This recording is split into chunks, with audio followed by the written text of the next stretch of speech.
Welcome to another edition of your Wednesday night Sports Delight, the platform sports talk show.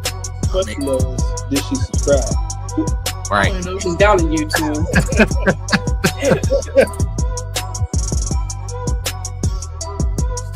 Representing from the Boondocks. What up, Jobo? Hello, what's up? Happy Wednesday. What up? She repping her Hey Sister Soldier look right now. Everybody give it up for Bunny. What's happening, Bunny? What up? Happy hump day. T-Bone, what's going on, brother? I'm back, and I don't know about better than ever, but I'm back. What is going on, party people? It is your Wednesday night Sports Delight, the platform sports talk show. I am your boy Smooth. I think that may be on a highlight reel tape. And we're glad that you are tuning in live along with the millions And millions. of the platform sports talk show fans on once again your Wednesday night Sports Delight. Really? Or Brinks truck backing up in his driveway with There you go. 97 million. There you go. all you hear is this. Probably somebody who's doing something to give back and letting the next generation. Say straight. Have me tear up on here. Come on now, don't hit me tear up. You know I get emotional. But people watching around the world, no pressure. And we already have our favorite fan, Ms. Williams, saying, welcome, Brandon. Well, how are you? Hi, Ms. Williams. A guy who tried to give it his all and put on for the city, to be truthful. Because like I said, I'm St. Louis die hard. The views of Smooth does not reflect the platform sports talk show or its sponsors.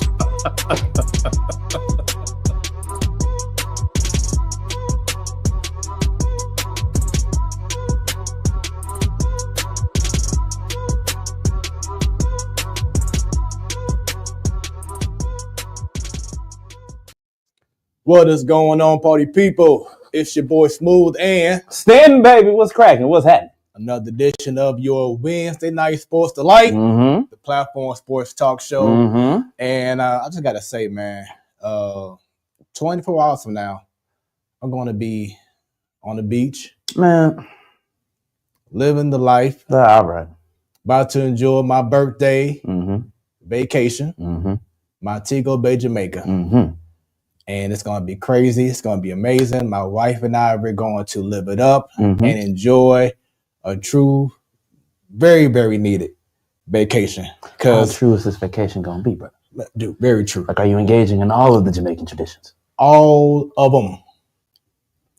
All of them. All right. Wifey, love you. Look All forward right. to having some fun because 2024 has been some of a year, hasn't it? Man, It's been something. we ain't done yet.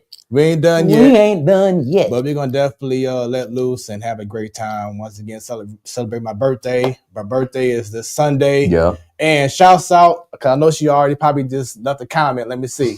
Let me see. There we it go. is. Shouts out to my birthday twin, Oh, snap. Miss Dub. Are you serious? Yes, we share the same birthday. Okay. Yeah. Look at y'all. Yeah. Yeah.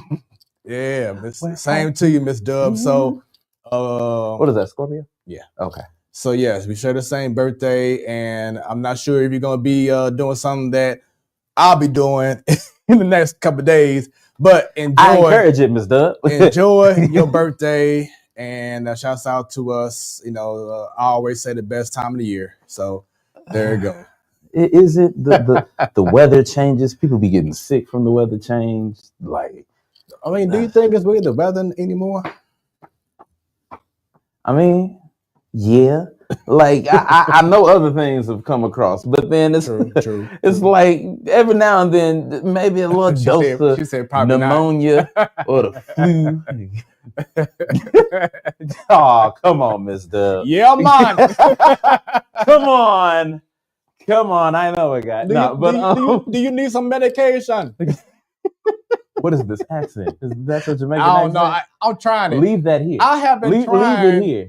And you know what? The Leave- wife leave be it saying the here. same thing. She's Leave it like, here. what do you do? I'm trying to work on the accent. Hey, you know what either I'm you saying? leave it here or that bus for the resort will leave you at the airport. Okay, I'll keep it keep my language then. Because imagine what you're gonna have to deal with if y'all can't go to the resort. Oh, that's a whole nother problem. Forget money. Man, shoot. Ooh, Lord, the missus. My life is over. Look, I know the trip is for you, but it's really for her. Like, Hey, no, it's for us. Okay. It's for us. Okay. Trust me, it's for us. She says her mother-in-law called this pneumonia weather. See, that's what I'm talking about. People, I mean, COVID came up. People forgot about pneumonia. People forgot about just the flu. People forgot about a regular common cold. You remember 4 years ago, if you coughed, you thought that was it. Yep. You started writing heartfelt Dear John letters to people just saying, my life is over. The time I have known you has been some of the greatest time of my life. Oh, and don't have no one sneeze on you. However, this is, oh man, look. COVID changed how I viewed so many things. Over the last 4 years, I've only been to a buffet once. Whoa. Now I think about it. Yeah. Now I think about it. It's probably been the same for me. And hometown shut down because I ain't doing it. Look, before COVID, that was nasty. But after, you sneezing on the salad.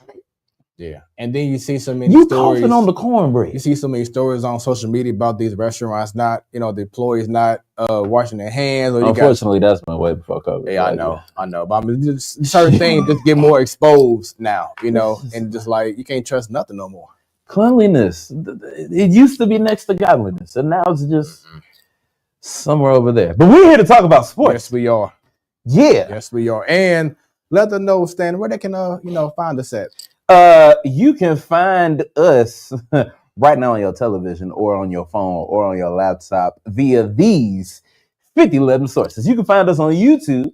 Make sure you type in the Platform Sports Talk Show, subscribe, and click on that bell so every single time we go live, you'll be notified. You can find us on Facebook, the Platform Sports Talk Show. You can find us on X at 314 Sports Talk, Twitter. Damn it. You can find us on Instagram at Platform Sports Talk, and you can check us out right now on Hot 365 Radio, where rain, sleet, hail, snow, or none of those things. It's always hot. I think I covered everything. Yes, you did. Incredible job. They also have a Twitch channel, twitch.tv/Hot 365 Radio. And this show will be replayed on Hot 365 Radio every Sunday. Heck yeah. At 3 p.m. Central Standard Time. So check that out. So we are your Sunday midday sports delight as well. There it is. Trying to be like Michelle. Hell yeah. And then we have every first Wednesday of the month. Shout out the ladies. Shouts out Bunny, Jobo. We have Michelle. We have Annie. Coach Britt doing her thing, Clayton High School coaching there, doing her thing. Just amazing stuff that she's doing for the program. Then every last Wednesday, you can catch some of the finest fellas on your TV, tablet, phone, or whatever you watch us on the Man Cave. And I got some gloating to do because I was right. We gonna get into that a little bit today, but I was right. I'm ready. I'm ready. We looking good. And the Man Cave, what's the slogan? Where anything can go down. And I mean anything. There we go. Anything. Also have my personal podcast, Smoooth Conversations. Go on YouTube, put in Smoooth Conversation. That's Smoooth with 3 O's. And so subscribe and check out the archives of the great episodes that I've had with a lot of amazing people. A lot of stories being told. A lot of just raw, authentic emotion, being shown on these shows. And just want to continue to do what the Lord has, blessed me with. I'm going to do that. And then that's why we're here. There it is. So go ahead, as Stan said, like, follow, share. Let's get as many people tuned in. Not right now, but share it right now. Right now. Share it right now. Click share. Then click whatever you got to click again after you click share.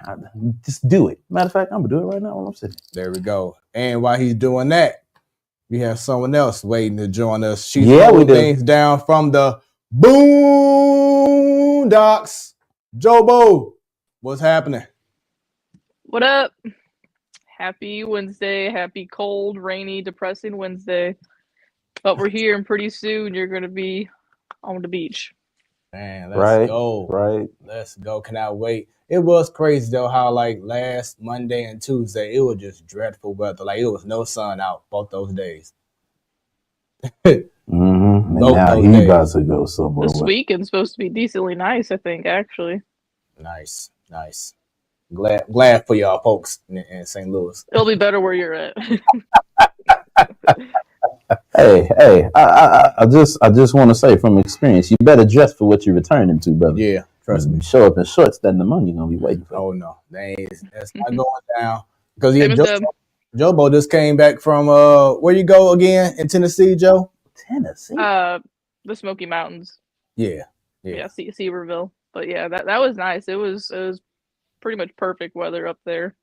Like 70s pretty much the whole time. We got about 9 Airbnb houses from Seaverville. I'm pretty sure they're all in the same area. But they all look good. That's definitely on my list of places to go. So look go in the fall time. Traveling? Oh, noted. And then you be taking your trips to the A. Yeah. I'll be in Atlanta like I live there. You know? So yeah. Shout out my baby. What's up? What's happening? So let's go in and have some fun. A lot of topics to discuss. Yeah. Of course, we got to get right into it. Now have my attention. What sports story or stories has your attention? Jobo, you up first. Do a couple of them this time. I'm watching the Caps. I'm watching the Caps right now, and Ovi, is he going to beat Wayne Gretzky's goal record this year? He started off hot. He already has like 10 goals. He would have to have one of his vintage amazing years in order to do it, but it's only November. So who knows, in March we might be talking about Ovi passing up the great one. Just baseball, winter meetings and everything happening next month. There's already been a couple signings, which is weird. It's the Angels that have made some signings early on, and some trades. But there's already been rumors floating all over the place. And then lastly, the weird one, but the Mike Tyson and Jake Paul thing that's happening on Netflix on Friday. I don't know. I'm intrigued by it. We're gonna watch it, and I'm sure they already know who the winner is, but it's something different, I don't talk about fighting on this show, so I figured I'd bring it up. Yeah, that's a good one. Stan, what about yourself? I am echoing the sentiments of Joe. What has my attention? Mike Tyson's gonna knock that boy out. Like I know that people bring up the age discrepancy. I get it, but at the same time, Mike has more experience. Mike is still in somewhat of a great shape to be 58. Like people are not taking that into consideration. Mike looks good. He just had a fight 4 years ago during COVID against another old head. But he was looking good. And the crazy thing is Jones had a fight more recent than Mike did. Right. And was looking better than him. So I do not feel, I know Jake Paul has a tradition in his fights of giving some type of gift or paying off somebody. I haven't seen an exchange of a gift yet. Maybe I missed it, but I haven't seen it. So I feel like Jake Paul is going into this with a little bit too much confidence when it comes to the baddest man on the planet, Mike Tyson. And if you saw how he been training, my God. Mike been training like that for the past 4 years and didn't even have a fight scheduled. He untamed gorilla. The way damn it. The way he's been ever since his body transformation from when he was going through that depressing state when he was doing the hangover and things like that, when he talked about where he was at his life, like the low points. Ever since he's come back from that and gotten in tune mentally, spiritually, all that stuff, and started smoking some crazy weed and doing some other crazy drugs. That's another thing. This brother be smoking and doing all this other crazy stuff and looking like that. I just want to know, is he under the influence when he's training? Because that's scary. Because if you high doing all this and you're going to be in this fight sober. I mean, it reminds me of Dennis Rodman. Because remember the stories you heard about him partying all night, doing this, whatever. But then the next day. Yeah, that was in Vegas. then the next day he got 20 rebounds and he's the most active player on the basketball court. I still don't get it. Well, I mean, I get it. But yeah. Some people just wired different, you know. And he's one of them guys. It's like it don't matter. He just when that bell rings, it's like just a inner rage. Something just happens, and he just locked in. Any man that says he's gonna eat your children, yeah. I don't want no part of it.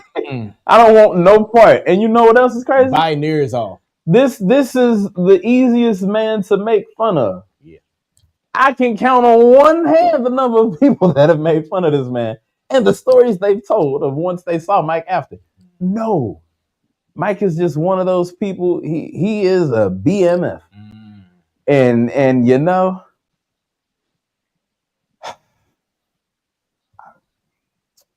I'm just glad that I have Netflix included in my monthly phone bill. I'm just like, oh man, this is gonna be exciting. Yeah. I'm watching all the fights. I don't even know how many fights they're supposed to be ahead of time, but I'm watching them all. Every single one. And I hope that somewhere Nate Robinson is sitting there smiling at the fact that he's about to get knocked out. That too. Yeah. Haven't heard anything about him in a while, but you know, maybe it's good, maybe. But you know, he's definitely in my prayers. But I just hope he's somewhere watching this, rooting for Mike Tyson, because I know he is. Because Jake Paul got him messed up. But yeah, that's what's on my mind. What about you, Smooth? What you thinking about other than this damn trip in 24 hours? It's a couple things. One, it was an amazing. I had this on the promo, but it was just an amazing football games going on, college and NFL. And we'll break them games down later on. Up until Monday. But it was just some games where the first half, my wife and I was watching, you know, Mizzou versus Oklahoma, and it was like, what the hell is going on with this Mizzou team? Like the Drew Pine, the backup quarterback, like he just could not get no one the ball. Like the offense was just stale. Yeah. Then second half, he was like the best thing since Fred. I'm like, those are some of the greatest games. Yeah, and because the wife was like, you know, I'm about to go upstairs and do something else because this game is boring.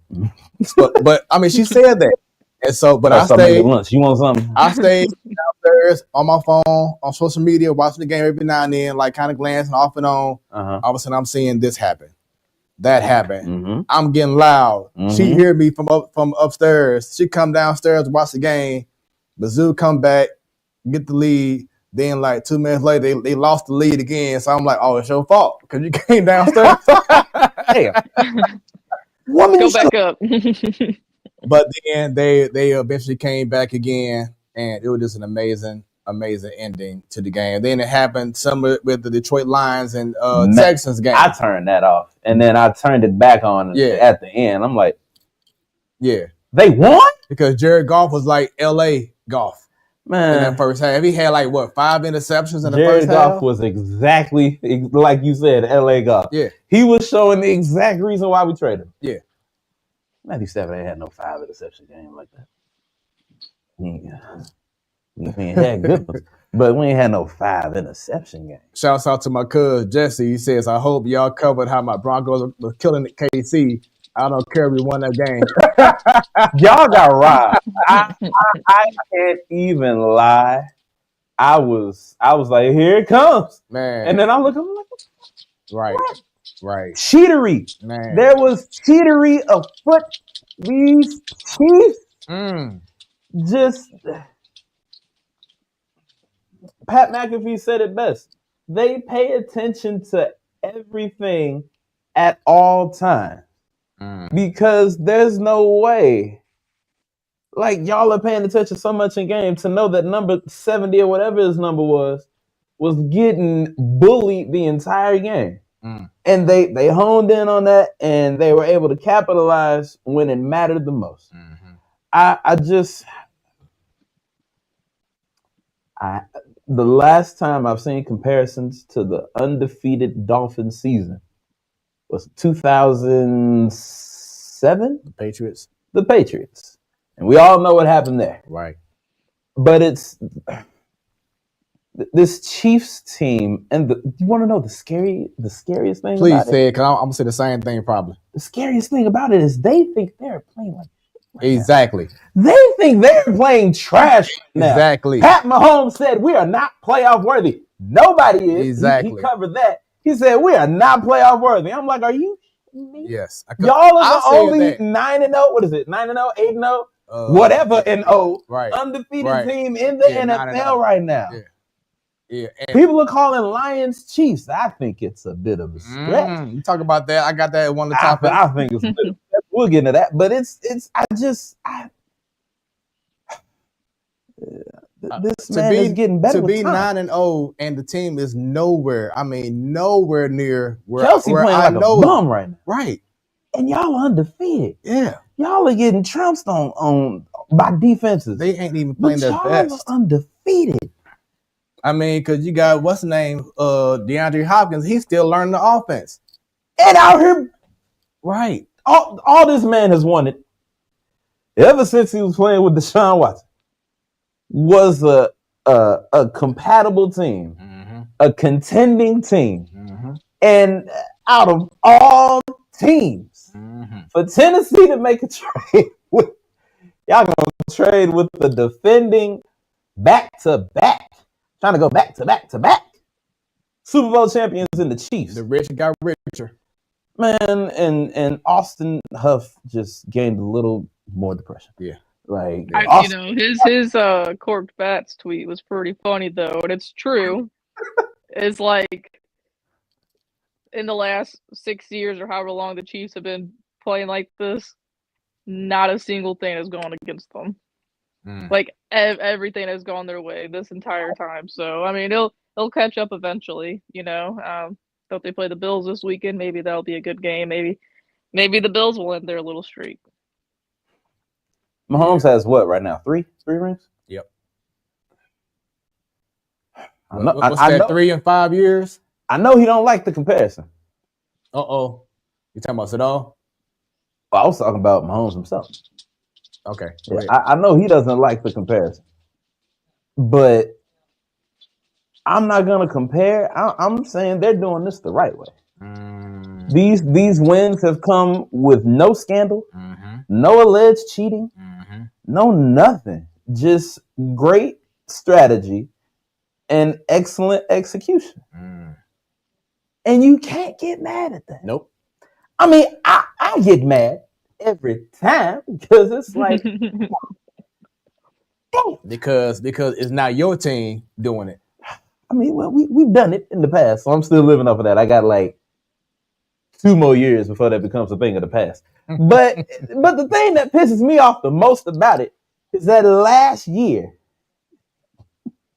was the one and only time that I was rooting for the Chiefs. Y'all know why. I went and I placed bets. I ain't never done this before. Yeah. Went across the thing, Casino Queen, sat on the lot, placed my bets.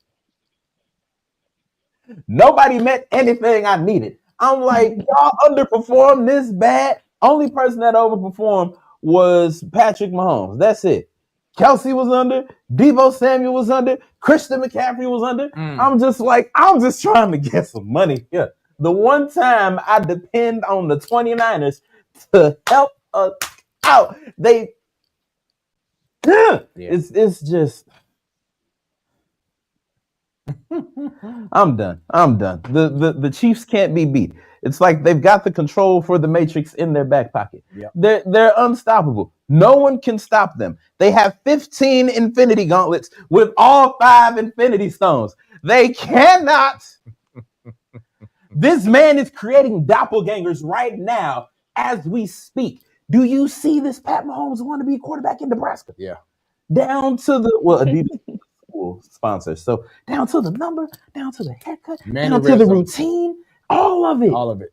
This man is the Steph Curry of football right now. He got people doing crazy stuff. He got high schoolers trying to do no-look passes. They hitting coaches on the sideline, but they trying no-look passes. This is... Yeah. This man is... He's like, what, not even 10 years in? Mm-hmm. He's got 3 rings, and he's not even 10 years in. Yeah, I want to say he's been in the league for like 7 years now. This is a scary sight, and I'm excited to see how it goes. I can't wait. I can't wait until they lose the Super Bowl at the hands of the Los Angeles Rams. Ooh. I don't know when that's going to be. Ooh. But when it comes, it's going to be great. It's going to be the Super Bowl we should have got 8 years ago. 2017 was when 7 years ago. Okay, I was right. So he's been in there for 7 years? Yeah. Okay, yeah.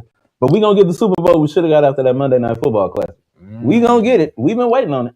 Yeah. We got a better quarterback now. Moment. It was a great moment. Yeah. So, let's see. Miss Dubs, I think you got a bit of a wait for that. Hey, don't do that. Damn, Miss Dub, don't do that.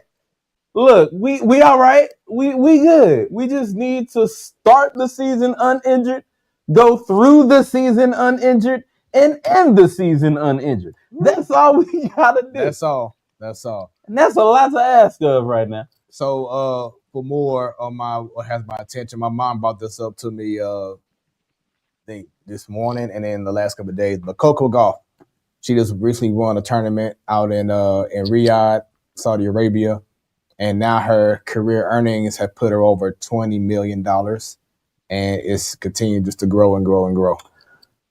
Because all that she's been doing over the last couple of years, like she's been like the number one player, been doing her thing. Of course, she was in the Olympics, but didn't get the gold medal. But my mom had just been going Coco Gauff crazy.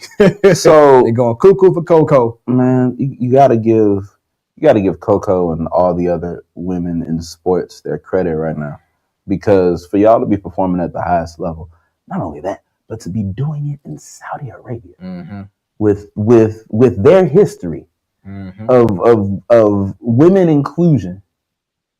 And now we've got wrestling events featuring women on the card. We've got tennis featuring women on the card. I'm pretty sure they've got a whole slew of sports that women are now being included in and being able and allowed to play. And on top of that, to have to play and be physical and athletic while covered from head to toe. I know it's not easy. So it's just like that I commend the women and the advancement of women's sports, and it just keeps getting better and better and better. Now, how was she playing in Saudi Arabia? Because I remember when they were forming the golf league in Saudi Arabia, and there was controversy about that. So I'm like, is this like a regular tournament that they just played over there? Yeah. Okay. Yeah. Okay. Yeah. Because I didn't hear about that. I'm like, Saudi Arabia. All right. Shout out Coco. And it was in the same arena where they be having the events for pay-per-view for wrestling at. And I know they're packing more people in there because they ain't got to make no big ass stage. Right. Man, can you imagine how much more they would make if it wasn't a grand? Well, I can't say that. Saudi Arabia does everything big. Yes, they do. So they may have very well still had a big old stage. Yeah. They might keep the same stage up. Hold on. I thought no, that's wrong. I was thinking of the other thing that was connected to the WWE experience over there. But they've got their own thing and ring over there. So, okay. Yeah. But that's what's up. Shout out Coco. Ever since she came on the scene, she been going crazy. Yeah. It just was like a matter of time for her to finally get it, to learn how to win. Now she got that. It's like, okay, it's time to have everyone remember me and not just Serena and Venus. So no disrespect to them, but it's time to make her own lane. Like how they, the comparisons, like I was saying with Mahomes to Brady. It's like, I'm not Serena, I'm not Venus, I'm Coco. I'm me. So that's pretty cool. Yeah. And then lastly, and we'll get into more of this later on, but how cool was this scene right here to see Klay Thompson back in Golden State last night, and all the fans wore his captain's hat. Did you see when he walked in to the arena? Yeah, that was cool it too. Was like they say about 400 employees were in that tunnel with their hats on, showing him love. I mean, you got to think about it. He's like what, 11, 12? No, he's been 13 around. Years. He's 13 years into the league. What's crazy is he was the 11th pick of the 2011 draft. That's why his number was 11. 11. It's like, man, it can't get any better than that. So for him to come back for the first time as, I don't want to say a rival, but, just as an opponent. As the op. No, look. In between the whistles, yeah. But outside of that, he could never be an op in San Francisco. He helped bring them Always a mother-loving son. rings. Yeah.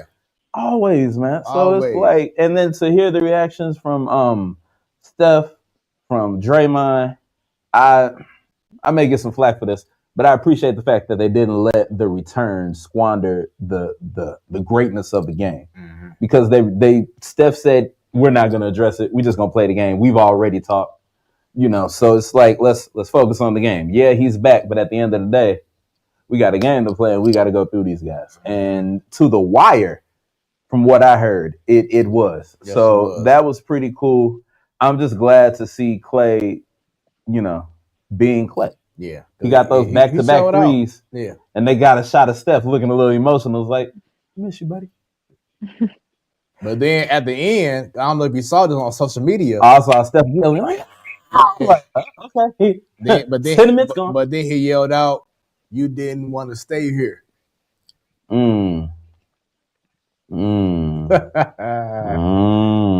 like, "You didn't want to stay here. This is my time. This is my team." I mean, well, we always do that stuff. Jesus. Water is wet. Like we always. Who else's team could it have been? Right. Who? Kevin Durant? Max Kellerman's pick when the game was on the line? Iguodala? No. Yeah, he won MVP though. No, let me he stop. did, which that's still one of the craziest things on the team with Steph, Clay, and I think that was it. And whoever else they had, Iguodala won it. He was that guy. So let's go ahead and transition. Stan, I know you've been dying to do this, so I got it up for you. Yes. Let's talk about these college football playoff rankings. Stan, do your thing. Well, officially, if we want to talk about it, 13 of these teams don't matter. So I'm just going to start at number 12. At number 12, we've got Georgia. At number 11, Ole Mississippi. At number 10, I ain't seen this team down this low in a while. We got Alabama. At number 9, we've got Miami. At number 8, we've got the Fighting Irish of Notre Dame. At number 7, we've got the Tennessee Volunteers. At number 6, we've got Brigham Young University. BYU. Wow. I finally understood what the hell that stood for. I don't know who a Bingham or a Young is, but shout out to y'all. What's a U? Oh no, the youth is. I ain't messing with the youth. You're not gonna get me in trouble. Shout out to that tribe in Utah. I don't want no Native American indigenous problems. I done seen it in the movies. I done read about it in the books. I don't want it. At number 5, we've got Indiana. At number 4, we've got the Nittany Lions of Penn State. I don't know what a Nittany Lion is.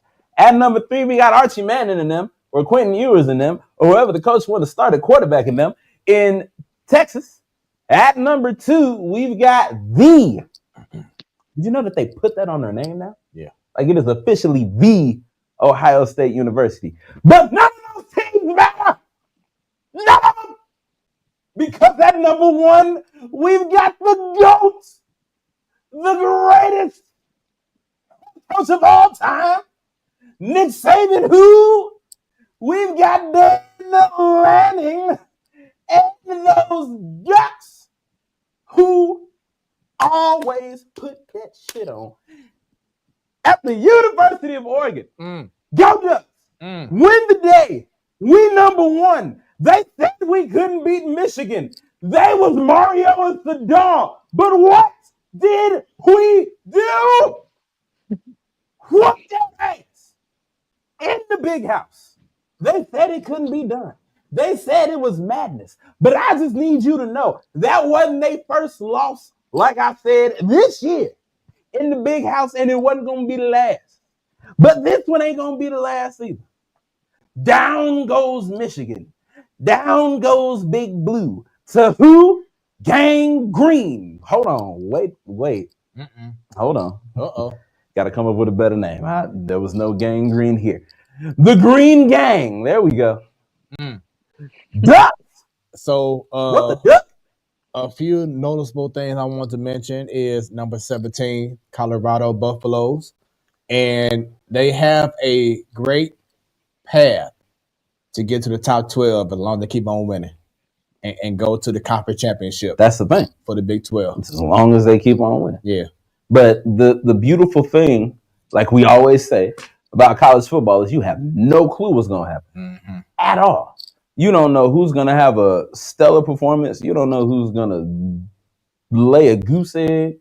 It's unpredictable. So now they could very much so like run the gauntlet, because I don't think they can have like scary teams. Exactly, because this Saturday, the Utes, and then fuck them up. Don't y'all go mess with Utah. Just go in there, play that game, go. Then they play at Kansas. That should be a win. And then they host Oklahoma State. That should be a win too.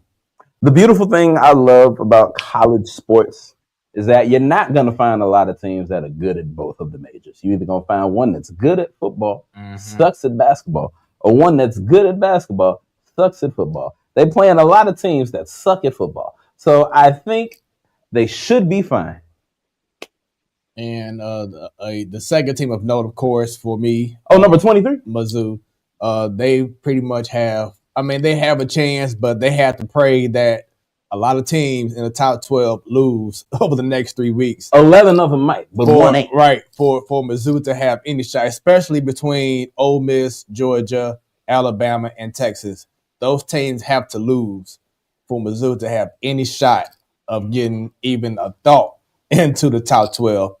But, and it's kind of crazy because let's say Mizzou wins out. It could be the most disappointing 2-loss season because Mizzou had the opportunity to do better if they would have faced, won against Texas A&M and showed up at least against Alabama. The two games that they had to show the world something, they didn't do it. But once again, they have a great chance to remain to end the year on a winning streak. So looking at the top three, they've got pretty easy opponents coming up. Oregon has unranked Wisconsin. Ohio State has unranked Northwestern. Texas has unranked Arkansas. So, like, the top three are going to be fine. Alabama's going to be fine. They might move up. They're playing against Mercer. I don't even know who Mercer is.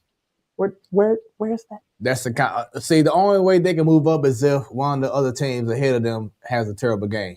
Because if you're playing Mercer at this time of year, a win against them ain't gonna matter because it's Mercer. Unless it's a dominant blowout. No, it's Mercer. I don't even know who Mercer is. Exactly. Never heard of them. That's my point. Where is this located? Right. I wouldn't have heard of SMU if it wasn't for College Football 25. They're in Texas. Nothing about SMU says Texas. SMU. I thought it was San Montana or something. But no, Santa Monica. Just what are your overall thoughts, Stan, in regards to this college football playoff top 12 thing? All we gotta do is not mess this up. Oh yeah, who y'all play coming up? We got I just said it. We got Wisconsin this week. Wisconsin, okay. Yeah. And that's at Wisconsin. Got you. Okay. So I think we should be good. Yeah, Wisconsin. They're like what, 5 and something? Let's see. 4 to 5? Wisconsin and Oregon. And Washington. That's it. Okay. Washington. You only have 2 more games left. Stan, why are you an Oregon fan again? I'm glad you asked, Joe.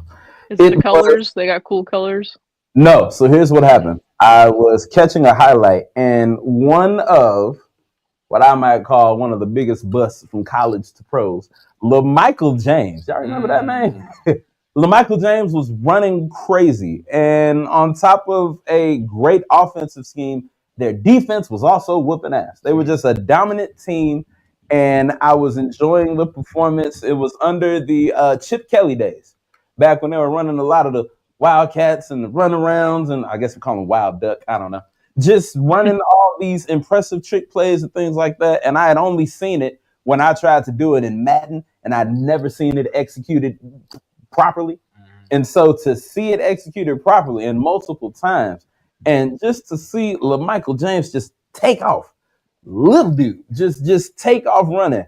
And it was from that point on, I just kept following the Oregon Ducks from LaMichael James to Kenyon Barber to I forgot his first name, but Drake on the defensive side to Thibodeau, Kayvon Thibodeau, their quarterbacks, which they're doing better than the running backs, but not by much.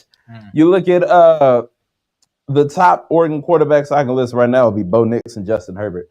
And then you got Marcus Mariota, who's just a journeyman at this point. Right. But, they find ways to have lasting pro careers. And then on top of that, like you said, after a while, the uniforms just started getting better and better and better.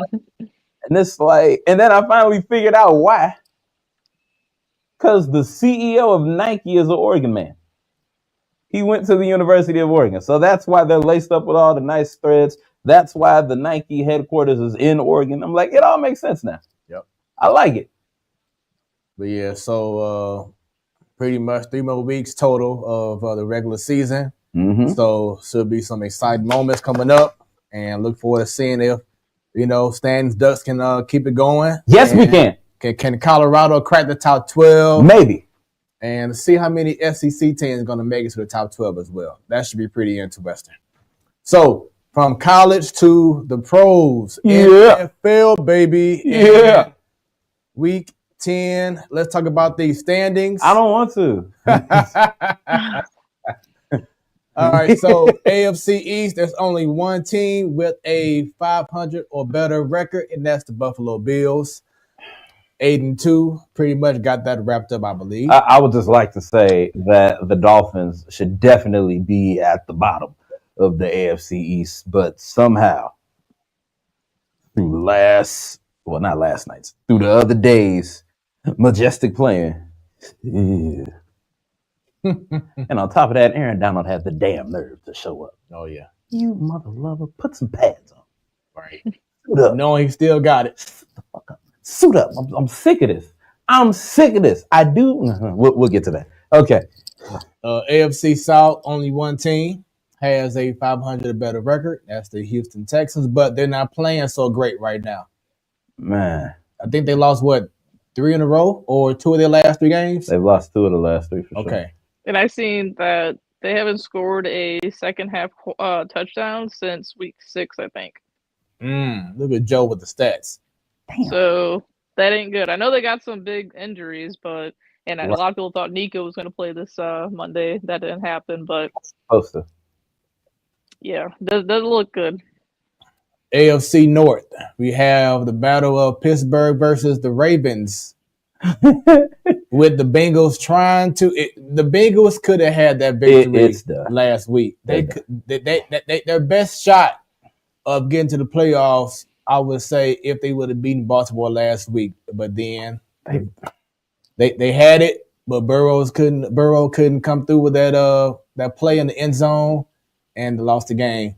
But once again, Pittsburgh and Baltimore sitting atop the AFC North. And then Ohio is just struggling. Yeah.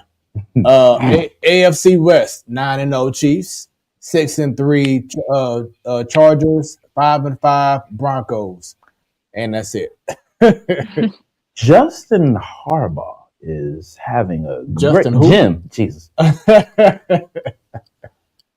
Jim Harbaugh. Excuse me. His return to the pros is looking okay.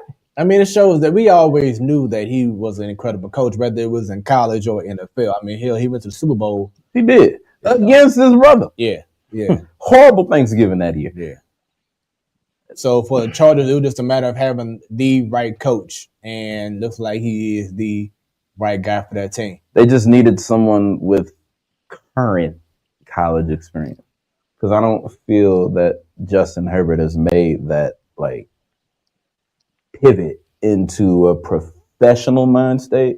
So I feel like it helps to have a collegiate guy who knows the collegiate schemes and things that he's used to that were proven productive for him the most in his football career. In which I believe y'all had the discussion on the Man Cave about a lot of these young quarterbacks not really transitioning well to professional football. They're not. If you look at most of the quarterbacks that have been drafted early, with the exception of C.J. Stroud and Jaden Daniels now, shoot. Jaden Daniels now, but then I was going to say some other teams, but that's only because they have no other option at quarterback. Mhm. So they had no choice but to throw Caleb Williams to the fire, and he's at the bottom of the NFC North. They had no choice but to throw Bryce Young into the fire, and he's at the bottom of the NFC South. And, you know, Anthony Richardson and he's tapping out during the game. I'm tired, I'm done, coach. coach. I need one playoff in the fourth quarter of an important game. Yeah, sure. Take me out. Take me out, coach. Put in, who was that, Flacco? Yeah. And, you know, Flacco was doing good until he wasn't. And it was just announced that Richardson is back as starting quarterback for the rest of the year. I bet. Yeah. Somebody had to talk to him and be like, hey, we paid you all this money. Mm-hmm. You know, when you look at the quarterbacks that sat a year, the Mahomes, the Rodgers. Hell, even Brady did. And, well, you know, Brady was ass. That's different. Like, he was the last pick. Wasn't nobody going to start him.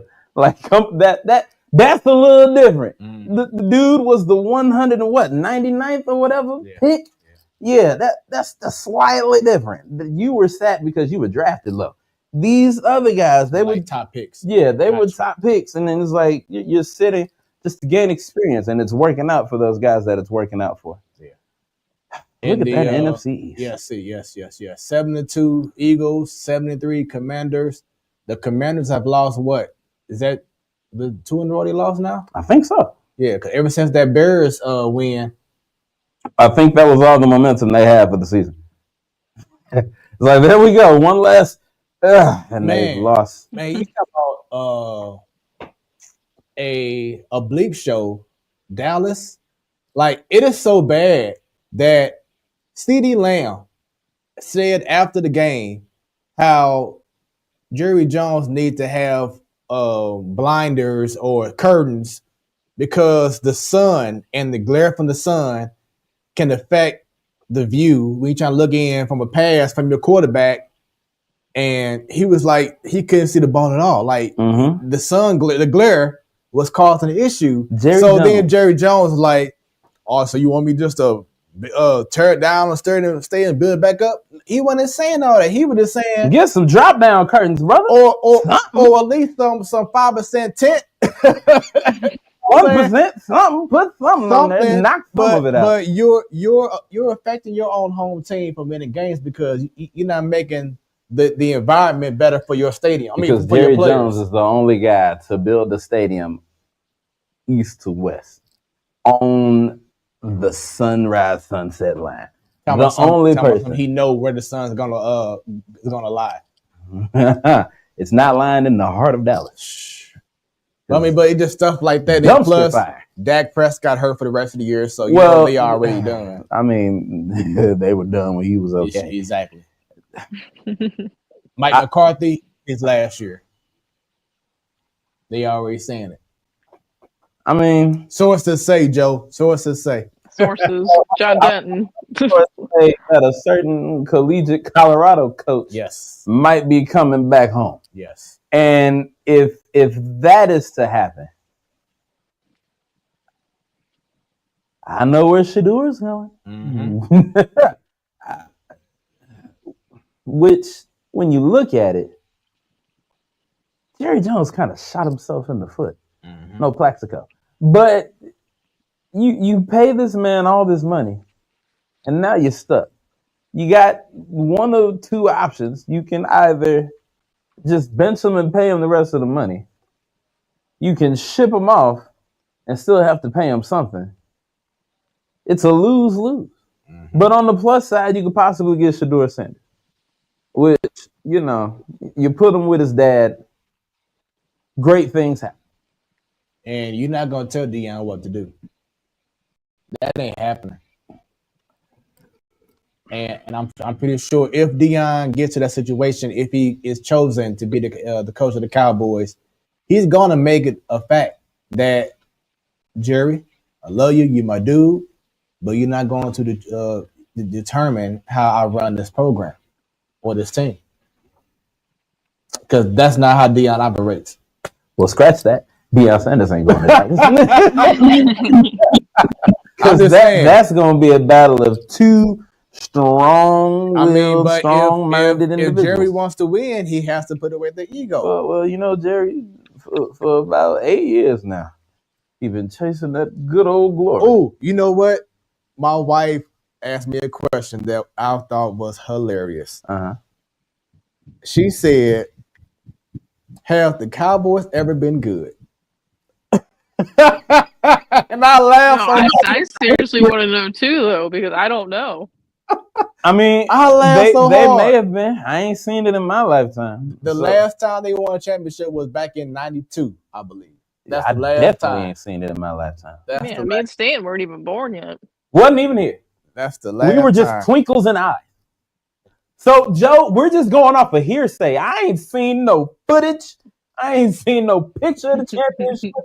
I ain't seen no picture of no championship ring. I'm sorry. Their last championship was in '96.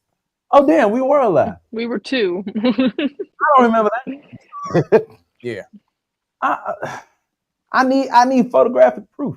I ain't never seen it. Yeah. So I ain't never seen the years championship. of Aikman, Emmett, Michael Irvin. Yeah. Great time. The cocaine cowboy. Yep. Yep. We're losing recipes. But then even then, Jerry Jones and his ego prevented Jimmy Johnson from being re-signed. Now, granted, they won 1 year under Barry Switzer, but that was it after that. That's why I changed my mind. That man's ego is the life and the death of it. Mm-hmm. And I don't think there's a man alive that could outbuy Jerry Jones. No. But damn it, somebody needs to take the Cowboys away from him. Man. And their last name does not need to be Jones. Right. It does not need to be. It doesn't. He sounds like DeWitt, but DeWitt's not as bad, but he sounds like DeWitt. Like if I close my eyes and you're talking about this, I would think you're talking about Phil DeWitt a little bit. You want to know what's sad? I hate to say this. We're the Cowboys of baseball. It just I don't know. I think the Yankees are. We got The Yankees are. That's correct. Can't say that. They got an opportunity to win the chip. When the last time we got close? The Cardinals? Yes. We talking about what? Back in what was that? 16? Oh, okay. How many years has that been? What's this? We pushing a decade, brother. Not 16, but last time we in the LCS was 19. But I'm just saying the Yankees. Yeah. The big bad Yankees were just at their first World Series since 2009. Exactly. And the only game they won was a terrible bullpen game. So, like, I think the Yankees are the Cowboys of baseball, and it just so happens both Yankees and Cowboys fans, they're like the same. If you're a Yankees fan, you're most likely a Cowboys fan. As soon as the season starts, we're World Series champions, or we're Super Bowl bound. Yeah. We're still the Cowboys. We just have common sense. That's all. It's just like we know we suck. We're not delusional about it. It's just, damn. We be proud about this team, and then the team just it's all bad. The NFC South, only one team above 500. We walk Falcons. In your trap, we take over your trap. Curtavious Cousins is at it. Even though they just lost due to Youngway missing multiple kicks. What is going on with kickers right now?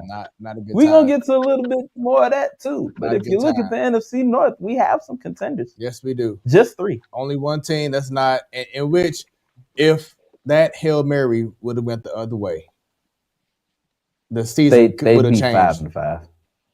They'd still be at the bottom. I don't know. Sometimes just having a certain win can change the whole season. And ever since they had their Hail Mary fail. Look, they thought the certain win was when they won against the Rams and won a few more after that. Never since then, they've been right back to the Bears. But yeah, Lions 8-1, Vikings 7-2, Green Bay 6-3. So I believe we'll see all 3 of those teams in the playoffs. Yeah. NFC West. I feel like we're in 2011. You talking about the year where like a team that had under 500 record went to the playoffs? Yeah. Okay. Arizona 6-4, San Fran 5-4. San Fran finally got Christian McCaffrey back. He only put up like 39 yards on 13 carries. But it's the fact that he's even on the on the field because he can be a huge decoy to have someone else be open and make plays until he's back to himself. So just to have him back on the field is huge for that team. This 5-4 record shows me that people are starting to figure out Kyle Shanahan. Well, whatever his name is. See, to me, I can't agree with that because they've had a lot of injuries, similar to what Joe brought up with the Texans. They've had a lot of injuries, and like I said, this is CMC's first game of the season, I think. Mm-hmm. You know what I'm saying? And then Ayuk, he's out for the year. Mm-hmm. You have some other guys that's just been pay that man some money and he gone. Right. Stop paying these people max contracts, y'all.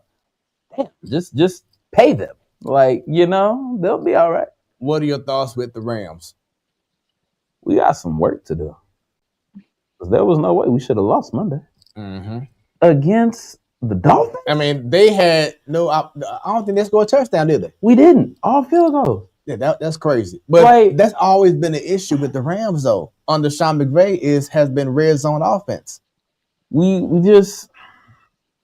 And I don't know if it's more so sometimes it clicks, with sometimes Bradford, it doesn't. Because Bradford, he be having his moments where he just throw the ball to the wrong guy just like that. Yeah, he definitely had them moments, 10 years ago. Who is Bradford, buddy? I'm sorry, Stafford. Thank you. Boy, that dyslexia be kicking. He's on vacation. Exactly, but matter of fact, I think I did the same thing before, Joe. You did. I caught the clips. I'm like, who? Yeah, you're in love with Sam Bradford, man, because he dropped his name. Quarterbacks that finesse the game. He didn't do anything for me. Yes, he did. He taught us how to scam.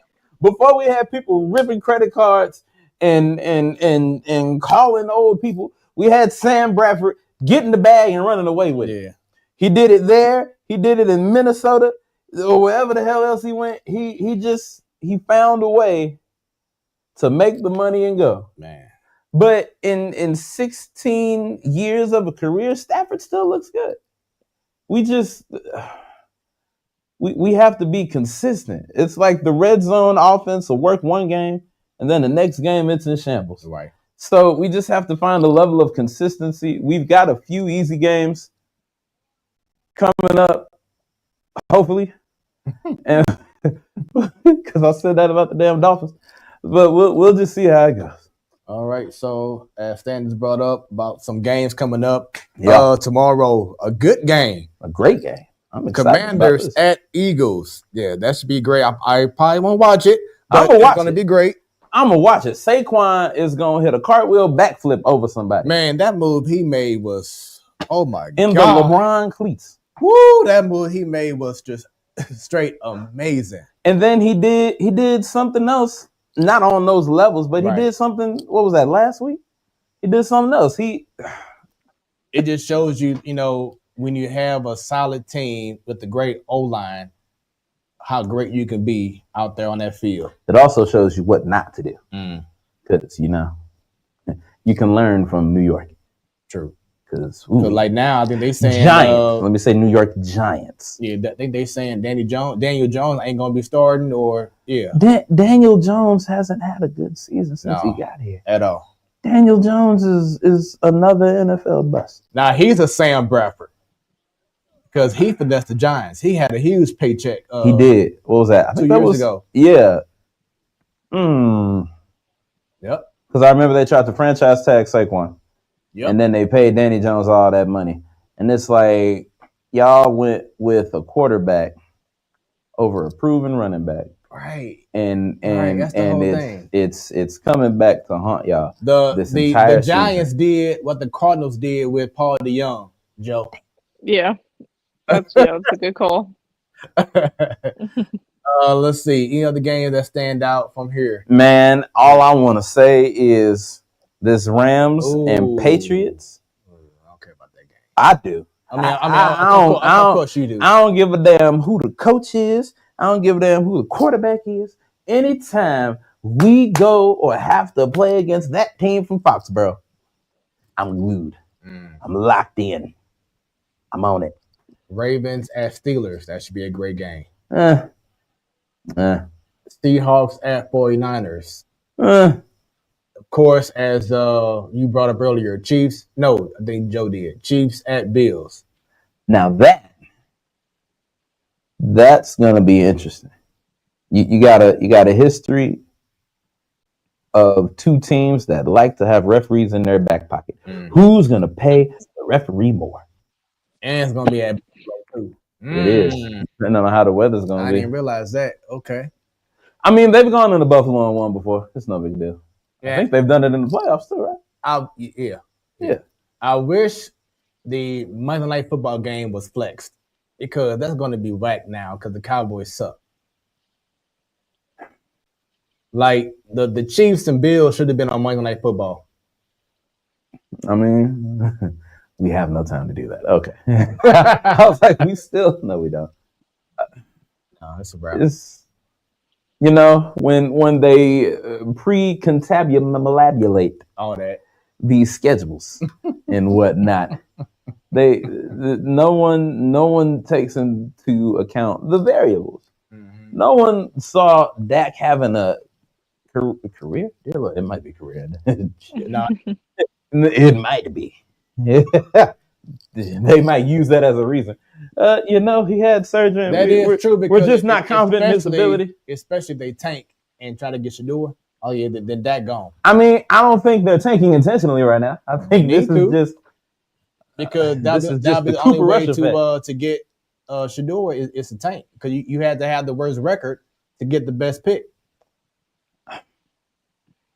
I mean, but you know, it's different from like the NBA and so here's my thoughts about it.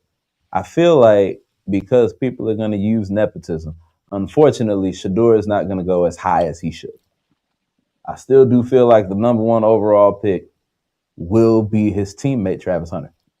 So unless you want to mess with that man's money, Dallas, stay like 4 through 6, somewhere in that pick area, and I guarantee you Shador will still be there waiting for you. Yeah, I mean, but it also it depends on a specific team need too. Yeah, because if you let's say if you the Dolphins, you don't need Shador. Exactly. You know, you would want Travis Hunter. Yep. But then if you were someone like I'm trying to think what team has a good quarterback but suck right now. Let's just say well, Jacksonville. But they're not. Yeah, because they don't trust what's the name? Sunshine, which is crazy. Yeah. Like he might get, you know what I'm saying? Is he a slow burn bust? Trevor Lawrence? He has to be because he had all the hype from college. All the hype. And then he had that one good year and in the playoffs, and ever since then it's been downhill. What the hell just happened to you? You know, like the Panthers, they can easily get Shador if they're the worst team because of a need. You know what I'm saying? They're not gonna do that. Right. They're not gonna do that. They paid that man too much money. And on top of that, they're securing Andy Dalton, which is crazy to say in 2024 that Andy Dalton is still good, but not in a Cincinnati uniform. Craziness. Well, we talked about it earlier. You kind of teased us. Are we looking at a potential Lions versus Chiefs in the Super Bowl? And I know you're going to say. So I'm going to say no. But it's not it's not because it has nothing to do with the Rams. It has nothing to do with the Rams. We saw what happened last year, and they got into the wild card, which means that, you know, they got all the way to the NFC. What was it? The NFC Championship? Yeah. Like they were right there, and then it just fizzled. Y'all are playing great ball right now. It was one, and people want to blame Dan Campbell for going forward on 4th down or whatever. I don't see a problem with it because how many times do you see go for it, try it out, whatever, and it was just a one play that they just didn't make, and that's what made San Fran win the game. It was just one play. If that play would have been successful, they would have had a great chance of going to the Super Bowl. So what was that? That was last year. Yeah. I was saying San Fran got lucky the entire playoffs. The entire playoffs. It was some call. It was some play that didn't go right. They got lucky. And then made it all the way to the Super Bowl, and we saw what happened. But I don't. It'd be nice to see Lions versus Chiefs in the Super Bowl. It'd be cool, but I don't see them having the stamina when it comes time to push all the way through. Interesting, because stamina was what helped them out this past Sunday. Mm-hmm. You know, that grit, and with the way that the coach is and how he has that team playing to his personality. We're gonna take out your kneecap. Yeah, all that. We're gonna take out your Achilles. We're gonna bite the left side of your calf. Bottom line, they're gonna find a way to win, and that's what they've been doing, and that's what they've been perking up over the last 3 seasons. Ever since they hired Dan Campbell, I was like, man, you know what? I like the fire that this guy brings, because Detroit was lacking something from the years they had Patricia and whoever else. And Joe and I both been saying, watch out for these Lions, and now, like Dion, no, should they ain't coming, they here. When we talk about the Matt Patricia days, the New England system only works in New England. Yeah. So when you try to bring that to another team and you try to have this aura about yourself and all that, no, you gotta. A lot of people mess up and just focus on the team. Now you got to focus on the city you're coming to as well. You got to understand the heart of the city, and then you got to instill the heart of that city into your team. Like, Detroit is a workers' city. Work hard. Motor capital. It's just they're a workhorse town. Mm-hmm. So to have a player who is a workhorse and is very familiar with the game and with the city of Detroit, it's just working out. I truly believe that when it comes down to it, a lot of the best coaches are former players, because you understand the coaching side, you understand the player side. It's not like someone who's never played but has always been a coach just off of learning how it is, which I don't even know if any of those type of people exist. I've never seen just a regular, I've always been coaching. I've always studied coaching, all that, never played the game, but hell of a coach. You know, when you have that experience on both ends, it works. It's working right now in Detroit. The only thing they need to do is find a way to just keep it going. Don't burn out. Like, keep your foot on the gas, but not waste the gas while your foot is on it. And you can't have LA Golf either. Well, LA Golf shows up when he wants to. Man. like someone going to LA. You go when you want to. And when you go, you're just carefree. You're relaxing. You're throwing 5 interceptions in a game. Now, Becky said on Ladies' Night last week that she did not see the Chiefs going back to Super Bowl. She feels like the Ravens have the best chance of going, which I don't agree. The Ravens couldn't get it done in their own house. Right. Derrick Henry is an addition, yes. But y'all had a prime opportunity. I can't trust Lamar Jackson in the playoffs, man. Which is sad, because this last year was the furthest he's got. Yes. And he put up nothing. I think she's just saying it because she wants the Ravens. You know, like last year, that was her pick to win it all. So, right.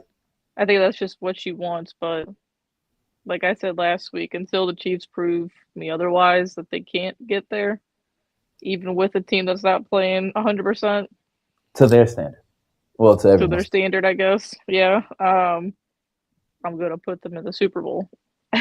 to the Lions, though, I mean, last year they got some experience, you know, so that can help them out this year. I don't remember what the record was last year, but seemed to be playing better this year than they were last year.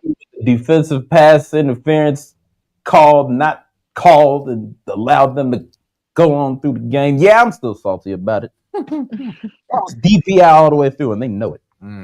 They know it. They know it. That is our NFL talk. NBA. Let's get right into. We're playing basket. I was just playing that in my head. So the injury bug right now has really been hurting the NBA. A lot of star players, all stars, etc. And coaches. Oh Lord, coaches too. Have been injured, and I got proof right here. A lot of these players are either current all stars, about to be all stars, about to be household names. But Chet Holmgren out 8 to 10 weeks. Durant once again 8 to 10 out 1 to 2 weeks. Zion Williamson, they don't even have a timetable for him. He just out indefinitely. Oh no, he doesn't.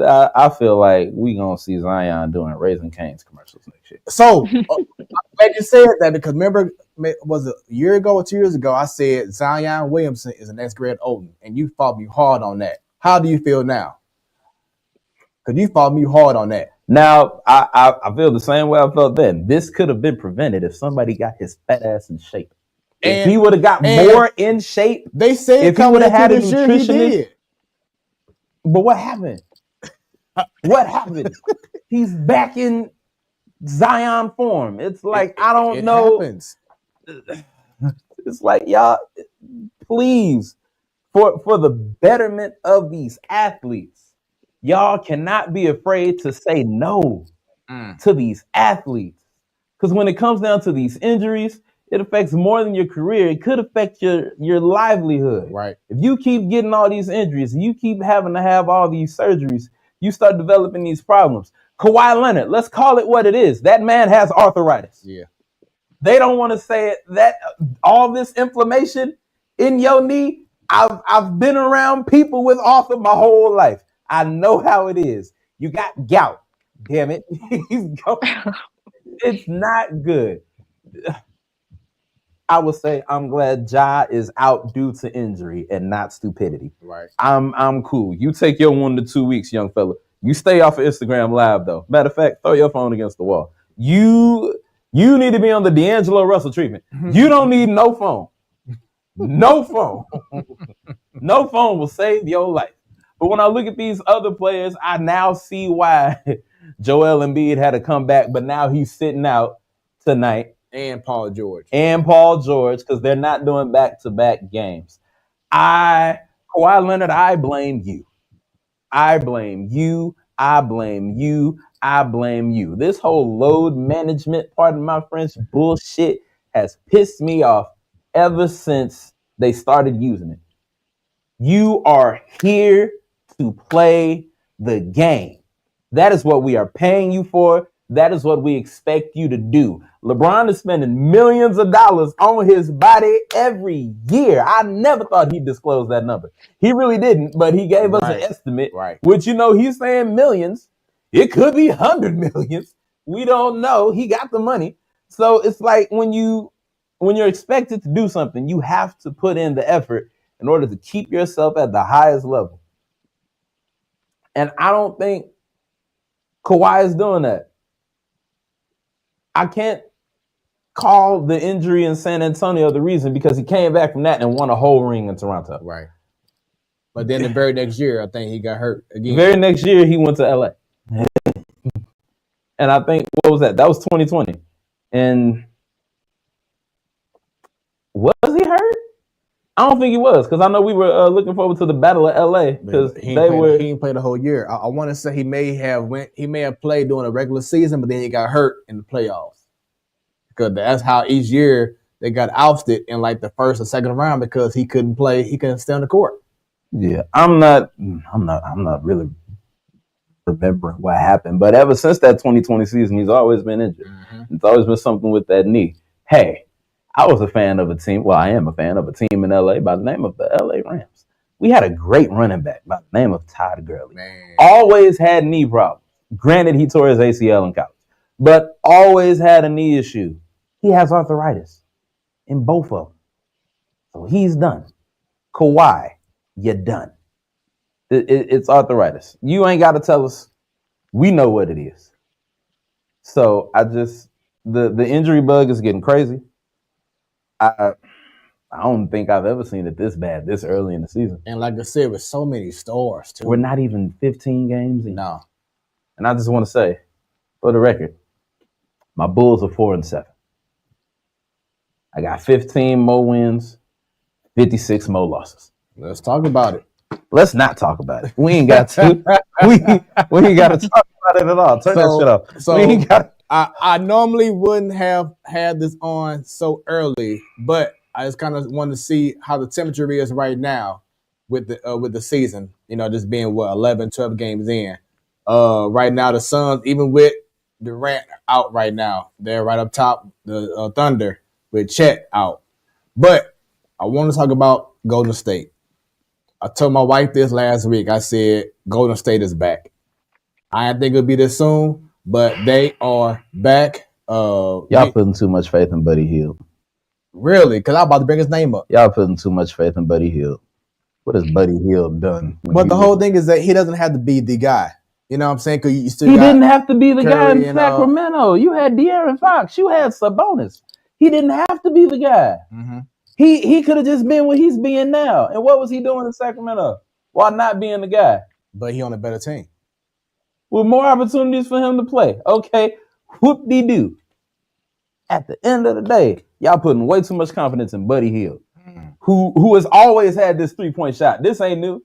Back when he was starting out as a rookie on the Pelicans, he's been cold with the three. If they make you cold with the three in 2K, you are cold with the three in real life. He's been there. This is nothing new. You know what I think about? He's just y'all, and he's not a new Splash brother, Splash cousin, Splash twin. None of that. As soon as you said that, it made me think about J.R. Smith because they said the same thing about him.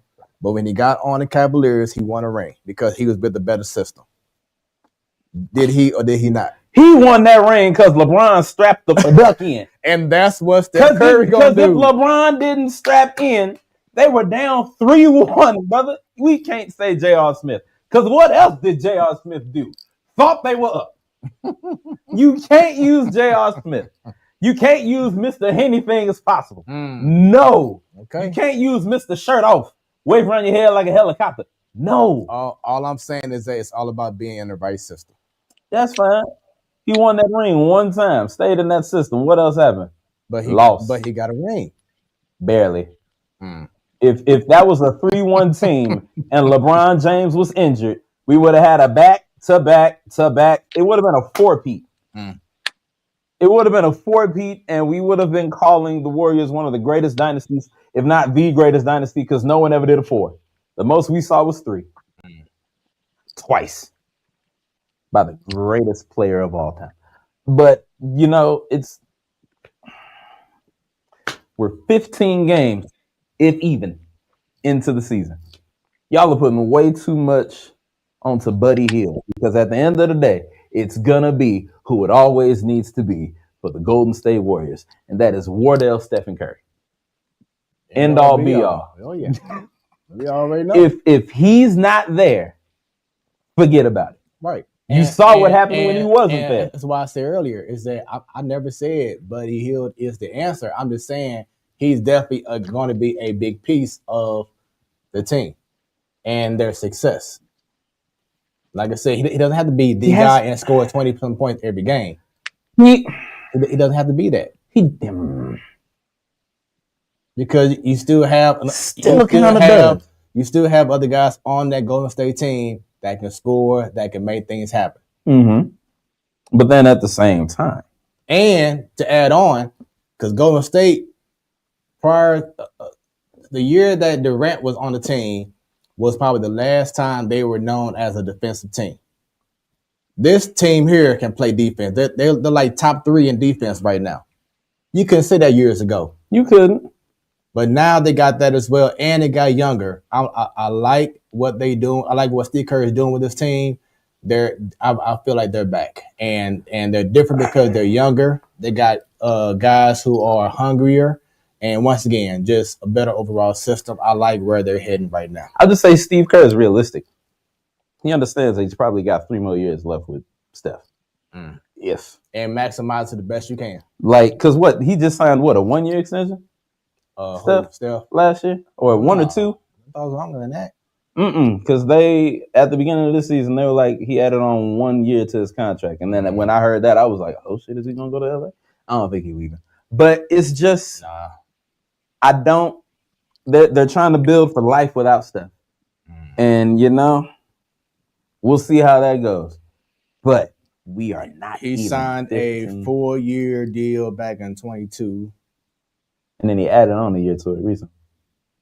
Because I think they announced the 1-year extension because I was so confused. I was like, so is he now until 27? Yeah. Because if he didn't sign that, his contract will be up next season. Yeah. So I don't know what the future holds for what we have left of our big three. Lord, he is projected to be the first player to earn more than $60 million in a single season in 26-27 year. Sheesh. Right. I'm guessing just from contract because I'm like, sheesh. That's what happens. The Nuggets right there, even with everyone. Now, disclaimer, I got to say this. We know it's early. Only 10, 11 games in. We understand. Mm-hmm. But people were dogging Russell Westbrook being on the Nuggets. Right now, they're 7-3. He looking good. Yeah. He is. I'm glad to see it. I don't know what's going on. I don't know if he's gaining whatever he lost back. But this Denver setup is looking good for him. Aaron Gordon, I know it might be too soon to call, but he might be delivering on that promise to get Russell ring. Because at the end of the day, that big Serbian mother lover cannot be stopped. That dude is still proven to be the best player. He just had another, he had a triple double with 30 points, 20 15 reads, 15 something. assists. Yeah. Just dumb numbers. And he don't like playing basketball. Yeah. He doesn't like it. He'd rather be on He'd rather be back home on a horse, sending to his phone. He'd rather be with his brothers, doing whatever they do. Yep. But you are over here just running the league. It's ridiculous. I don't know how to stop him. So with the Lakers, for me, right now, I can see them going to the playoffs, but they won't go far unless they acquire one big piece. They need to acquire another piece because I'm not satisfied with everything they have right now on this team. They need another guy that can score, that could be a factor on that team. They just need one more guy. Is AD still balling out, or did that fizz out? Oh no, he's playing like an MVP. Okay, as long as he stays, as long as he stays right. The other piece might already be there. Who? Like one of those guys just needs to step up. You know who I think it might be? I mean, besides Austin Reeves. Besides Austin Reeves, I feel like over the course of this season, we gonna see Rui step into it. He can be a third option. Tied for a third option. He got to remain consistent. Sometimes he has a stretch where he'll score 20-some points a game. 20 points. Mm-hmm. Then he might score 10 or 15. It's like got to have that next person to give you consistent JJ Redick, 20 plus. I like what he's doing. Like he's bringing a whole different energy. Yeah, that the Lakers has doing had. what needs to be done. Yeah, and he's not letting you fit in if you're stinking up. I loved how he said, D'Angelo, you're gonna be come off the bench. I'm gonna start Cam Reddish, and they've been playing good. Defense has been better. The flow has been better on offense. So he's doing things immediately. He's not waiting. He's not waiting until they're deep in the hole. He's like, no, I'm already seeing the problem now. I'm going to make changes. So I like what he's doing, and we'll see what he does the rest of the year. Mm-hmm. But yeah, look at the Pelicans. Like they should be a top 10 team, but because of the injury to almost their whole starting five was hurt. Yeah, like that's this injury bug is going crazy. Yeah, I remember it was wow. Ingram was out, McCollum was out, Zion was out, and that's like 3 of their 5 right there. It was just announced, I think today that Alvarado, he's gonna be out for a few weeks. Damn. Yeah. But the big shock of the year so far, Cavaliers still 12-0. Still Boston right behind 9-3. Everybody else is pretty much 500 or below in the East. Wow. Look at the Bucks, 3-8. Doc Rivers got to go. Never should have had that job. Never should have had. He should have stayed on ESPN doing broadcasts. Even then, I don't know, but still, a lot of pieces got to go here. Yeah, because it looks like the whole Dame and Giannis thing ain't working out. Well? So the question is, If I was Damian Lillard, I'd slap the mess out of the Portland Trailblazers organization because they did him so dirty. man, but it was time for him to go, man. No, he dropped a song about it, and he was like, "I wanted to stay," but the front office had other plans. Yeah, and I just want to ask you, 4-8 Portland Trailblazers, how's it working for you? Okay, yeah. So that's just a few of the standings from the NBA as we go ahead and transition on your Wednesday night sports delight. Whoosh. Let's get right into the Blues, Joe. I'm going to give you a moment to go ahead and let everyone know about how the Blues have been playing so far this year. I know just from what I've been seeing, Joe, injuries have just taken this season all the way left already. Your star players are hurt. And it affects your line in regards to who you want to be grouped together, defensively and offensively, because of injuries. It set this team back, and they just had like a loss a couple of games ago against the Capitals, losing 8-1. Lost last minute against the against Boston Bruins last night. I would just like to interject real quick. If the Cavaliers don't pull it together and try to expand this league, they might be 12-1. They're only up by 5 with 6 minutes left against the 76ers. Yeah. So y'all got 3 players out right now. Yeah. And y'all close to the Cavs. I mean, 3 players, but it's a 5 point. Yeah. 5 point that close and your 3 stars ago? Yeah. This NBA season is crazy. Yeah. Can you imagine if they got rid of best of 7? Played it college style.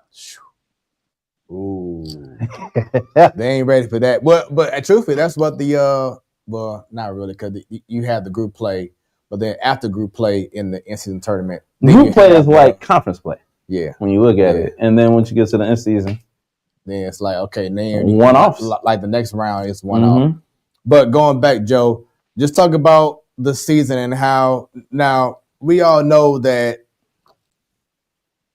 We didn't expect them to be a dominant, great team this year because it's kind of much on a retool, rebuild kind of vibe. But did you expect for the season to be like it is right now? Yeah, like he said, we lost 8-1 the other day. Not even a week before that, we lost by 8 goals again, or we're giving up 8 goals, which is just mind blowing. Like, this is hockey, and the scores have been crazy lately. But no, I mean, we're only 2 games under 500, so like it doesn't seem awful if you look at the actual record early on. But the injuries, like you said, they're killing us. You know, you lost Robert Thomas, you lost Broberg, and those were like your 2 best guys. Robert Thomas was really good at the faceoffs, and he's one of your leaders. Broberg came in, and he kind of seemed to be like a leader type as well. I'm sorry. Benner can't be giving up 8 goals, though. I don't care how bad the defense is. That just can't happen.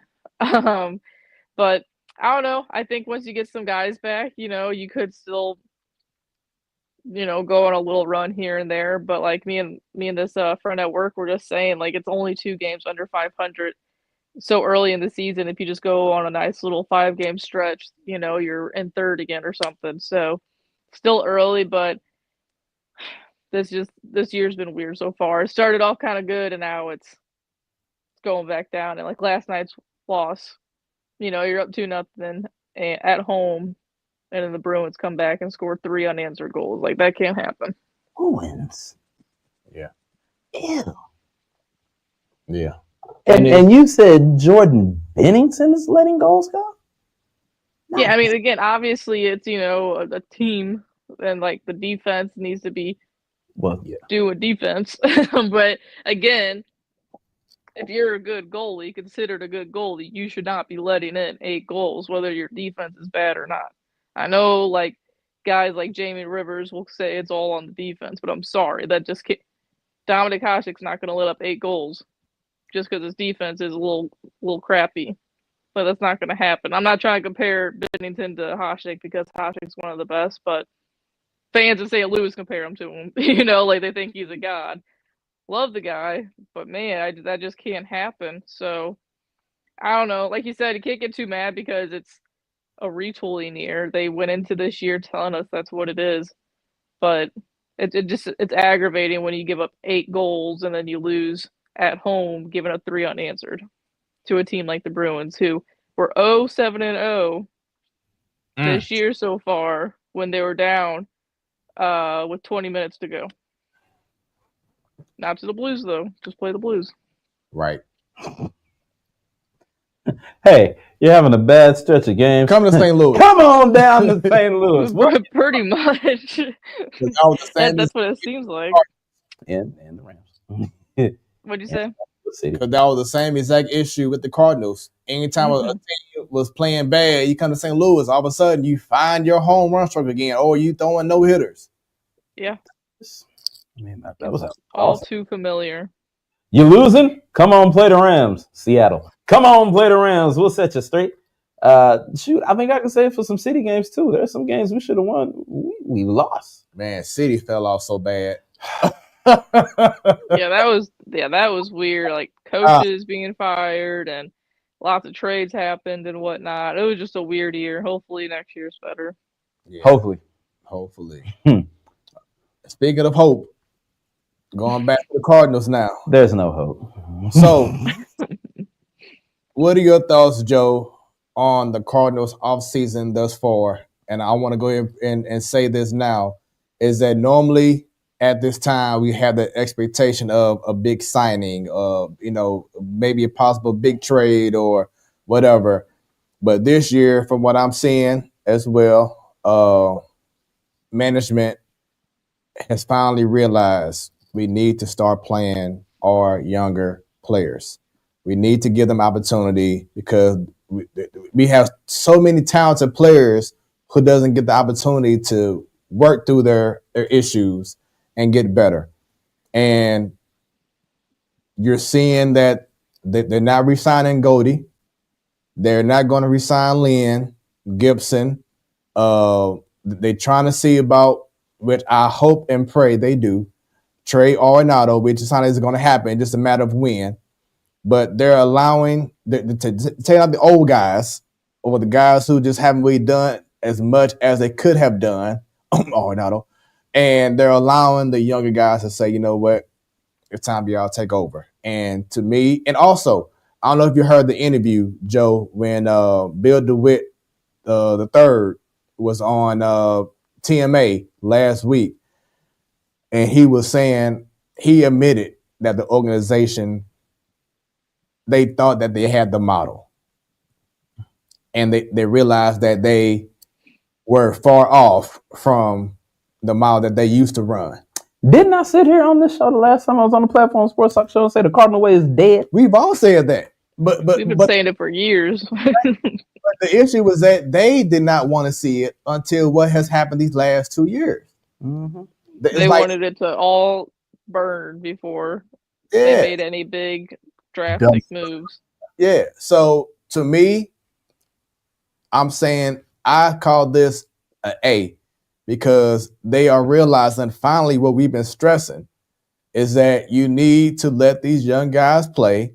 You need to change up how you do things. I'm liking what they did with, having Heimblum start the process of bringing in guys like the guy who they just recently signed, who's like 30-some years old. I think his name's like Michael Gomez or something. Yeah. I was like 37. But yeah, he like 30-some years old, and he came from the Indians, right? So I didn't see the team, but it's the Guardians. Jeez. Sorry. I'm sorry. Sorry. No, but my bad. Guardians. His picture I saw. I didn't read everything. His picture I saw. It looked like the Rays minor league system. So that's who I'm thinking it was.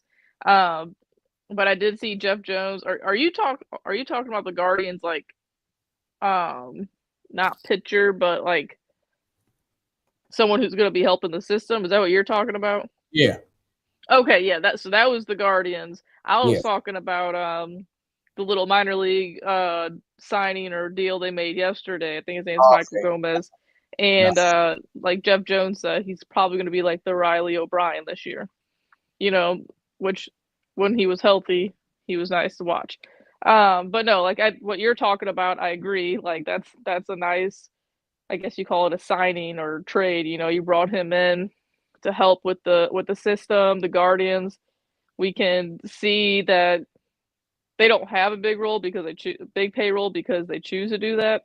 Their owner's like one of the richest owners in baseball, but they draft and develop really well. So this guy's gonna help with that. So that's Yeah. exciting.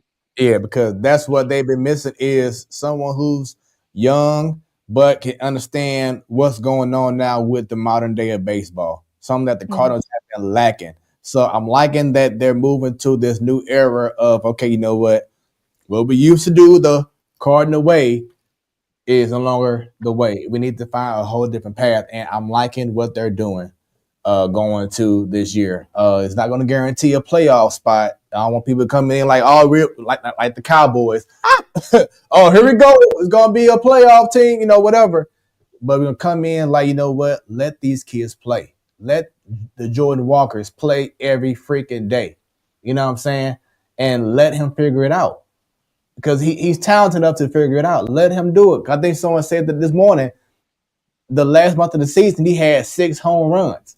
Mm-hmm. So if he had 6 home runs for for 6 months of the season, and that was after they messed up his swing. You know what I'm saying? So he could possibly get in between 35 to 40 home runs, but let these kids play. Now, if you get injured, that's something different. You know, like Lost Newmore, he gets injured a lot. You know, that's just an issue he has to work on. But let these kids play and allow these new people from outside the organization to come in and be like, this is why y'all so behind. Let's clean this up. So, Joe, your thoughts? Yeah, I mean, I don't know if we can like grade it just yet because it's so early on, but I like what we're hearing right now. You know, it's aggravating because we've been saying it on the show the last couple of years, like, hey, let's go into a rebuild or retooling or whatever the heck they want to call it, but let's do it now. And then people are like, oh, St. Louis wouldn't be able to handle a rebuild. They would be miserable, this and that. Were the last 2 years not the most miserable baseball you've ever watched in your life in St. Louis, you know? I'd rather watch not having big names on the team and us with the kids that we all watch get drafted, this and that. I would like to watch them come up and see what they got. Let's see what they can do. And if we win, that's awesome. If we lose, like, depending on, whatever. But, like, I at least want to watch good young studs come up. I mean, like the Orioles fans, they're loving baseball right now, and they were awful for 10 years. Granted, I don't think this is going to take a 10-year stretch to, fix the situation. But, I mean, the Orioles have the best farm system in baseball, and half of their farm systems in the majors right now. So, I don't know. I just think it's going to be a fun year, which we haven't said that in quite a time, in St. Louis about the Cardinals. So I'm excited just to see, what kind of moves they make in the off season. Can they move Arenado? I know that's like the most likely thing to happen, but I don't think we get rid of him unless the team that gets him, they're going to want us to eat a majority of that contract, I think. Like, and if you don't do that, you're not going to get anyone that's mind-boggling. You're not going to get anyone that's real big. And then Ryan Helsley, I'm intrigued by the Ryan Helsley thing. I think they need to trade him now, because if you trade him now, I think you could get a really good package for him. Right. He's got the shoulder history, the elbow history, so you don't want to risk keeping him this year or next year, and then he gets injured, and then you can't get anything for him, because that's a total Cardinals thing to do. So I hope it's gonna suck, because it's Ryan Helsley. He was amazing, but I think you need to trade him to get what you can for him. So, like, Helsley and Arenado, I think, are the two guys to really keep an eye out for that are on the team now that possibly going to go bye-bye. But other than that, I mean, I think we got a good young core. If you can get someone for Helsley, like a Mayo with the O's, like, that would be a dream come true, I think. So, I don't know. I think it's the most excited I've been for an off season in quite some time. And it's sad. It's because we're doing something different this time. Right. And like we're not like going into it like, oh my gosh, let's see if we can get Bryce Harper or Trey Turner. It's Or let's trade Nolan let's trade Nolan Arenado and our all-star closer, and let's do something completely different that we've never done before, and that just kind of makes it exciting. Your thoughts, Stan? I ain't got no hope at all. I'm sick of it. I don't give a damn what we do. Okay, because every time I try to have a smidgen of hope for this team, what happens? I'm scared they're gonna do it the wrong way. That's the only thing I'm scared of. Like, I know going into next year we're not gonna be a playoff team. Like, if we do, it would be like the Tigers this year. Get hot at the end of the year, make it in there, have a good series or two. That's that. But I'm nervous that they're gonna screw it up, and I think it would be extremely hard to screw it up. But they've done quite a bit of screwing things up the last couple of years, so who knows? They're the Cardinals. Until we get to the end of the 2026 season, you're always going to find some way to screw it up, because that man is still going to be here. That man being John Mozeliak. As long as he's here, I don't care what DeWitt says. I don't care what DeWitt's son say. I don't care what his daddy say. I don't care what his mama say, what his auntie say, what his granny say.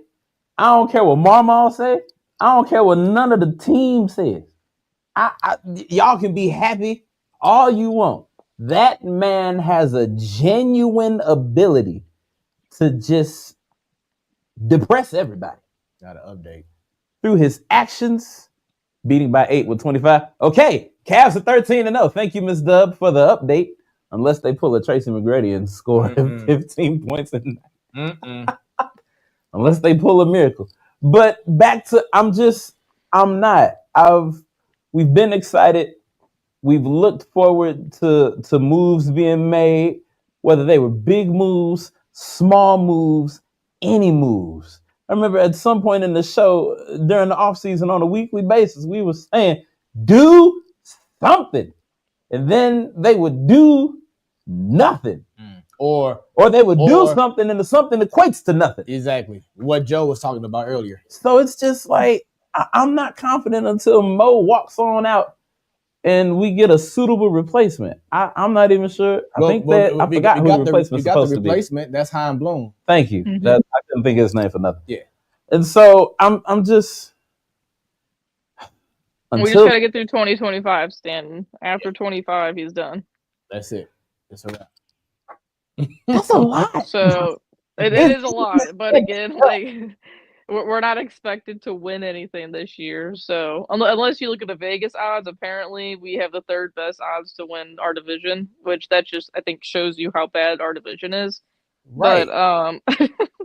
But no, I mean, let's Hein Bloom, let him do his thing, while Bo's here for his last year. Let him make some moves within the organization, and then hopefully by 2026 things look a little bit better. But I do think it's going to take probably two to 3 years realistically to get things back on track. But hopefully it's just not like a dreadful 2 to 3 years.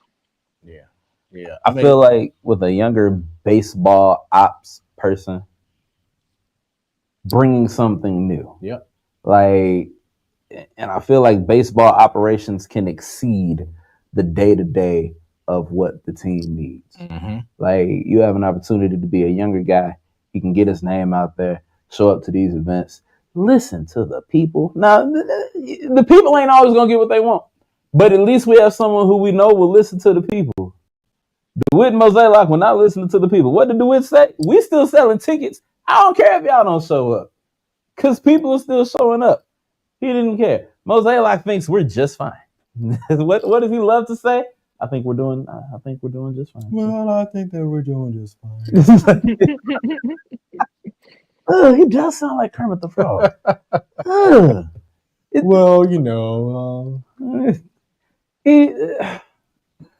I just hope that, the new baseball ops guy, was it Hein Bloom? Yeah. I hope he comes in giving a damn. That's all we needed.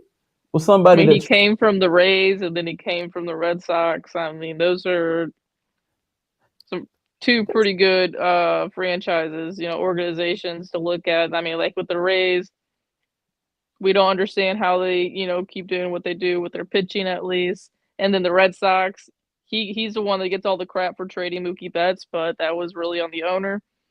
But I mean, all the kids that they have now that are showing up, that's all Heim Bloom right there, So I think the Cardinals fans are really gonna like him.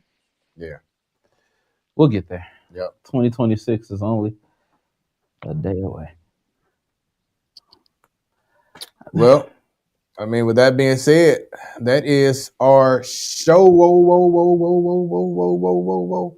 And I can prepare now to have my mind off sports for a while and enjoy the next 6 days with the wifey in Montego Bay, Jamaica. I do have a few announcements here. Starting next Wednesday, Mario from the Man Cave will start to be a regular on the main show as well. So I look forward to that. He'll be joining me in person majority of the time, just like Stan is doing right now, which I appreciate you, brother. Heck yeah.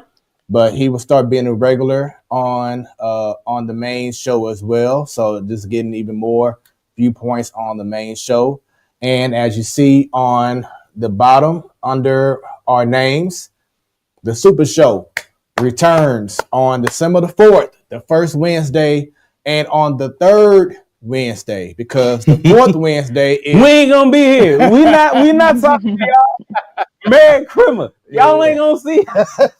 So we gonna be opening presents and sipping on spike nog. There you go. So the first Wednesday and the third Wednesday, which is the 18th, we will have the Super Show, which means the Man Cave and Ladies Night come together. Yeah. And hopefully we can have everyone come in, whether it's in person or, of course, on the streaming. We have everyone to just have a great time and discuss anything. And I think this year, I don't even want to have anything on the menu in regards to the rundown. I just want to have, oh Lord, you know what I'm saying, do something different, you know what I'm saying, and just let's just talk about whatever sports topic it is and just have a great time, because that's what the Super Show is all about. It's not about trying to stay with a certain thing. You know, I'm just letting y'all know we're gonna be talking about my Oregon Ducks going to the college football championship. Now I will say for the 18th, that show will be focused on the best of.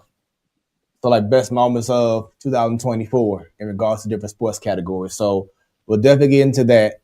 But I thought you meant like best of us, because I'm like, I got some clips. Oh yeah. But yeah, so stay tuned for the Super Show.